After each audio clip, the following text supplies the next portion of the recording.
एक तरफ विज्ञान की दुनिया से एक ऐसी खबर आती है जो हजारों परिवारों के लिए उम्मीद की एक बहुत बड़ी वजह बन जाती है। और दूसरी तरफ उसी खबर में एक ऐसी शर्त छिपी होती है जो उस उम्मीद पर एक बहुत बड़ा सवालिया निशान लगा देती है। आज हम एक ऐसी घोषणा की तह तक जाएंगे, एक ऐसी घोषणा जो विज्ञान की ऊंची उड़ान और जमीनी हकीकत के बीच की खाई को बिल्कुल साफ साफ दिखाती है। आज का विषय है डुशेन मस्कुलर डिस्ट्रॉफी और इसके इलाज की दिशा में आया एक बहुत बड़ा मोड़। हमारे जो स्रोत हैं वो एविडिटी बायोसाइंसेज नाम की एक कंपनी की तरफ से आई एक घोषणा के बारे में है। हाँ, उन्होंने एक नई दवा के लिए एक मैनेज्ड एक्सेस प्रोग्राम शुरू किया है जो भी परीक्षण के दौर में है। बिल्कुल। और हमारी कोशिश ये समझने की है कि ये नई थेरेपी असल में है क्या, ये किन मरीजों के लिए उम्मीद की किरण है, और सबसे जरूरी सवाल, भारत के लिए इसके क्या मायने हैं। अब भारत में उन परिवारों के लिए इसके क्या मायने हैं जो सालों से ऐसे किसी चमत्कार का इंतजार कर रहे हैं। चलिए इसी पर गहराई से बात करते हैं। चलिए ठीक है, तो इस बड़ी घोषणा को जरा खोलते हैं। हमारे पास जो जानकारी है उसके मुताबिक एक कंपनी है एविडिटी बायोसाइंसेज, और उन्होंने एक नई दवा बनाई है जिसका एक कोड नेम है डेलज़ोटा। ये अभी एक इन्वेस्टिगेशनल थेरेपी है। ये शब्द सुनने में बड़ा भारी लगता है, इसका असल में मतलब क्या है? बिल्कुल, इन्वेस्टिगेशनल का सीधा सा मतलब है कि इसे अभी तक किसी भी देश की जो सरकारी स्वास्थ्य एजेंसी है, जैसे अमेरिका में FDA, अच्छा, उससे पूरी तरह से बेचने की मंजूरी नहीं मिली है। ये अभी भी क्लिनिकल परीक्षणों और आप कह सकते हैं डेवलपमेंट के दौर में है। ठीक है। लेकिन जो बात इसे बेहद खास बनाती है वो ये है कि इसे डुशेन मस्कुलर डिस्ट्रॉफी के मरीजों के एक बहुत ही खास समूह के लिए डिजाइन किया गया है। और वो कौन सा समूह है? ये उन मरीजों के लिए है जिनकी जेनेटिक रिपोर्ट में एक्सॉन 44 स्किटिंग की योग्यता पाई गई है। एक्सॉन 44, ये हिस्सा बहुत महत्वपूर्ण है ना। मैं जितना समझता हूँ डुशेन में अलग अलग तरह के जेनेटिक म्यूटेशन होते हैं, तो ये एक्सॉन 44 इतना खास क्यों है? आपने बिल्कुल सही पकड़ा। यहीं पर इस खबर का सबसे दिलचस्प पहलू छिपा है। देखिए, एक्सॉन 51, 53 और 45 जैसे जो दूसरे म्यूटेशंस हैं, हाँ, उनके बारे में तो सुनते रहते हैं। उनके लिए दुनिया में कुछ इलाज के विकल्प पहले से मौजूद हैं। उन पर सालों से काम चल रहा है और कुछ दवाइयां अप्रूव्ड भी हो चुकी हैं। अच्छा। लेकिन एक्सॉन 44 म्यूटेशन वाले मरीज और उनके परिवार, वो अब तक एक तरह के इलाज के रेगिस्तान में थे। वाह, क्या बात कही है। उनके लिए अब तक कोई भी स्वीकृत थेरेपी नहीं थी। वो बस दूसरों को इलाज पाते हुए देख सकते थे। इसलिए यह घोषणा इस खास समूह के लिए उम्मीद की पहली बारिश जैसी है। तो आप कह रही हैं कि पहली बार इस खास म्यूटेशन वाले बच्चों के लिए एक टारगेटेड थेरेपी पहुंच के भीतर लग रही है। वैसे ये एक्सॉन स्किपिंग काम कैसे करती है? क्या हम इसे आसान भाषा में समझ सकते हैं? जरूर।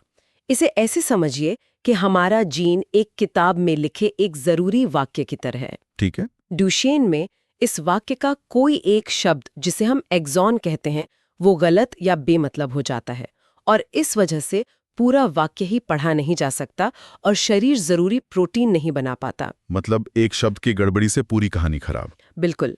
एक्सॉन स्किपिंग थेरेपी एक तरह के कह सकते हैं मॉलिक्यूलर टेप या स्मार्ट इरेजर की तरह काम करती है। स्मार्ट इरेजर, ये अच्छा है। हाँ, ये उस गलत शब्द यानी एक्सॉन के ऊपर चिपक जाती है और उसे छुपा देती है। अच्छा, तो उसे डिलीट नहीं करती, बस छुपा देती है। सही। अब शरीर उस वाक्य को, उस गलत शब्द को लांघ कर पढ़ लेता है। वाक्य भले ही थोड़ा छोटा हो जाता है, लेकिन वो फिर से काम का हो जाता है और शरीर कुछ हद तक जरूरी प्रोटीन बनाने लगता है। वाह, ये तो समझने का बहुत ही सरल तरीका है। एक स्मार्ट इरेजर जो जेनेटिक कोड की गलती को ठीक नहीं करता बल्कि उसे अनदेखा करना सिखाता है। बहुत खूब। तो ये थेरेपी एक मैनेज्ड एक्सेस प्रोग्राम के जरिए दी जा रही है। ये शब्द भी सुनने में बहुत भारी और ब्यूरोक्रेटिक लगता है। ये MAP असल में है क्या? MAP यानी मैनेज्ड एक्सेस प्रोग्राम, ये उन मरीजों के लिए एक खास रास्ता है जिनकी बीमारी जानलेवा है और जिनके पास इलाज का कोई दूसरा विकल्प नहीं है।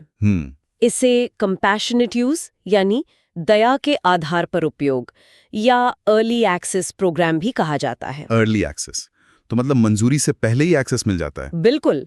जब कोई दवा परीक्षण में असरदार दिखती है लेकिन उसे पूरी मंजूरी मिलने में अभी मान लीजिए 1-2 साल का वक्त है, हाँ, तो दवा कंपनी कुछ बेहद जरूरतमंद और योग्य मरीजों को FDA जैसे रेगुलेटर्स द्वारा अधिकृत एक प्रोटोकॉल के तहत वो दवा दे सकती है। तो ये एक तरह का अर्ली एक्सेस पास हुआ, जिससे FDA की पूरी मंजूरी का इंतजार किए बिना कुछ मरीजों को इलाज मिल सकता है। सुनने में तो ये बहुत ही अच्छा लगता है। हाँ, लगता तो है, लेकिन अब आता है सबसे बड़ा सवाल, जो हर भारतीय परिवार के मन में सबसे पहले आएगा कि क्या ये भारत में उपलब्ध होगा? क्या भारत का पता उस सही पते की लिस्ट में है? और यहीं पर इस उम्मीद भरी खबर का दूसरा बेहद जटिल और सच कहूं तो दर्दनाक पहलू सामने आता है। क्या? स्रोत में जो जानकारी दी गई है उसके अनुसार एविडिटी बायोसाइंस का ये मैनेज्ड एक्सेस प्रोग्राम फिलहाल सिर्फ संयुक्त राज्य अमेरिका में लॉन्च हो रहा है। ओह, सिर्फ अमेरिका में? हाँ। इसका सीधा मतलब है कि ये भारत में उपलब्ध नहीं होगा? फिलहाल तो नहीं। तो भारतीय परिवारों को अगर ये इलाज चाहिए तो उन्हें अमेरिका जाना होगा। स्रोत में एक बहुत ही सीधी और दिल को चुभने वाली बात लिखी है। ये दर्दनाक है, लेकिन यही अभी की सच्ची और ईमानदार स्थिति है। ये पढ़कर एक निराशा सी महसूस होती है। बिल्कुल, अगर हम इसे बड़े परिप्रेक्ष्य में देखें तो ये किसी एक दवा या एक बीमारी की कहानी नहीं है। ये ग्लोबल मेडिकल इनइक्वालिटी, वैश्विक चिकित्सा असमानता, हाँ, उसकी एक कड़वी मिसाल है। विज्ञान और दवाइयां अक्सर पश्चिमी देशों में विकसित होती हैं और उनके शुरुआती फायदे भी उन्हीं देशों तक सीमित रह जाते हैं। हाँ, ये पैटर्न हमने पहले भी देखा है। CAR-T थेरेपी जैसे कैंसर के इलाजों में भी यही हुआ था। बिल्कुल, ये पैटर्न बार बार दोहराया जाता है। भारत पहुंच, जटिल नियम और लागत की भारी बाधाओं के कारण अक्सर काफी पीछे रह जाता है। ये सच में एक मुश्किल स्थिति है।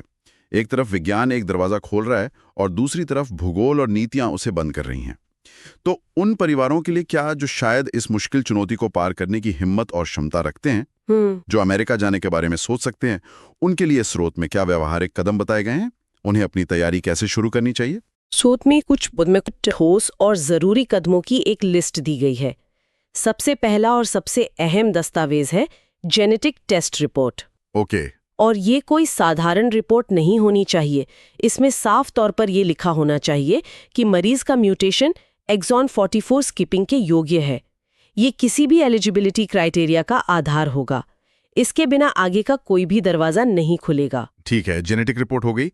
इसके बाद मेडिकल रिकॉर्ड्स का क्या, वे कितने जरूरी हैं? दूसरा कदम वही है, अपने न्यूरोमस्कुलर विशेषज्ञ की मदद से सभी मेडिकल रिकॉर्ड्स को एक साथ रखना और अपडेट करना होगा। इसमें मरीज की पूरी मेडिकल हिस्ट्री, मौजूदा शारीरिक स्थिति, मांसपेशियों की ताकत का स्तर और पहले लिए गए सभी इलाजों का पूरा ब्यौरा होना चाहिए। जब प्रोग्राम शुरू होगा तो कंपनी या अमेरिकी अस्पताल इन सभी रिकॉर्ड्स की मांग करेंगे, ताकि ये तय हो सके कि मरीज प्रोग्राम के लिए सही उम्मीदवार है भी ना नहीं। बिल्कुल। अच्छा, जेनेटिक रिपोर्ट तैयार है, मेडिकल